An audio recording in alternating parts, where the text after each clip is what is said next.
In the gritty and often heartbreaking world of the HBO series Euphoria, a character emerges who, against all odds, becomes a moral anchor amidst the chaos, Fezco, or simply Fez. He is a drug dealer, a young man who has seen and perpetrated violence, living a life on the fringes of legality. Yet, audiences consistently gravitate towards him, not in spite of his profession, but because of a profound and unexpected depth of empathy he displays. This empathy, this inherent goodness that seems to glow like a stubborn ember in a dark room, is not a random character trait. It is a direct, living legacy, painstakingly planted and nurtured by one person, his grandmother. To understand Fez is to understand the woman who raised him, and to see how the tender, demanding role of being a caregiver from a shockingly young age forged the bedrock of his character, transforming a life that could have been defined solely by brutality into one marked by a surprising and protective compassion. Fez's backstory, revealed in poignant fragments, tells a tale of early and devastating trauma. His childhood was shattered by violence, leaving him and his younger brother, Ashtray, in the care of their grandmother. This setup alone is the first seed of his unique journey. His grandmother was not just a guardian, she was, for a time, his charge. The narrative subtly reveals that she suffered a severe medical event, likely a stroke, which left her incapacitated. The role was brutally reversed. Fez, still a child himself, was thrust into the position of a primary caregiver. This was not about helping with homework or making lunch, this was about the most intimate and demanding forms of care, managing medications, attending to basic hygiene, providing constant companionship to a vulnerable adult. This experience is the crucible in which Fez's empathy was forged. Empathy, in its truest form, is not merely feeling sorry for someone, it is the ability to understand and share the feelings of another, often born from a place of shared vulnerability and attentive observation. Fez learned this language not from textbooks or gentle parenting, but from the silent communication of need, from reading the cues in his grandmother's eyes, from the exhausting routine of putting another person's well-being before his own. He learned patience by necessity, kindness as a duty, and protectiveness as his primary reason for being. This foundation of caregiving became the lens through which Fez views the entire world. He does not see people merely as customers, rivals, or strangers, he sees them as vulnerable beings, often hiding their own pain, much like his grandmother did. His relationship with Rue Bennett, the show's protagonist struggling with severe addiction, is the clearest testament to this. To most in the drug trade, Rue would be a perfect, constant customer, a source of reliable income.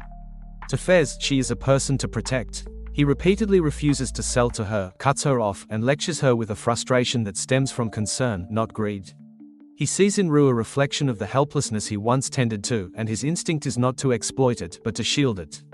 He becomes an unlikely guardian angel, his motivation rooted in that same caregiver impulse he learned as a boy. His protective nature extends to his brother Ashtray, whom he is determined to raise with a semblance of normality and love.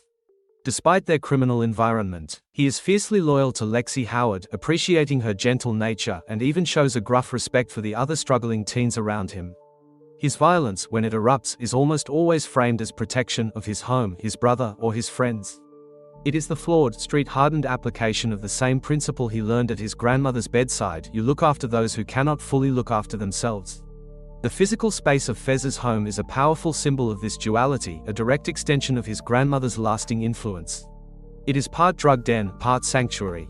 Downstairs, business is conducted, it is a world of threats and transactions. But upstairs, the living space holds the ghost of his caregiving past. It is cluttered, lived in, and strangely domestic. This is where he made meals, where he ensured medications were taken, where he provided company. The home itself is a metaphor for Fez's soul, a rough, intimidating exterior guarding a space where genuine care once resided and still informs every action. Even after his grandmother's passing, her presence is palpable in his values. He runs his business with an old-school code of ethics, his word is his bond, and he disapproves of the more predatory, soulless tactics of others like Cal Jacobs or the menacing Laurie. This code is a shadow of the moral framework his grandmother, in her healthy days, likely instilled in him, and which was later cemented by the sacred responsibility of caring for her. He is trying to maintain order and principle in a world that has neither, because he was once the sole maintainer of order and principle in the fragile world of a sick room. Ultimately, Fezco stands as one of television's most compelling studies in contradiction, a paradox that only makes sense through the story of his grandmother. He is a violent drug dealer with a heart of gold, but that heart is not a writer's convenience, it is an earned attribute, a muscle strengthened through years of emotional and physical labor. His empathy is not innate in the way we might think of a naturally sensitive person, it is a learned skill, a survival mechanism that evolved into his defining trait. He embodies the idea that our deepest strengths are often born from our deepest hardships. The boy who had to grow up too fast, who learned to soothe and provide and protect in the most trying circumstances, became the man who extends that same rugged, unconditional care to his chosen family. He is, in many ways, still a caregiver. He cares for Rue, for Ashtray, for Lexi, for the fragile ecosystem of his neighborhood. His life is a continuous, often tragic, application of the lessons learned in a quiet room, tending to a loved one. In the brutal universe of Euphoria, where parents are often absent, abusive, or checked out, Fez's story is a testament to the enduring power of a single, loving influence. It proves that the seeds of compassion, once planted through acts of daily kindness and sacrifice, can grow in the most barren soil. And that sometimes, the most unlikely guardian is the one who learned how to guard from the very beginning.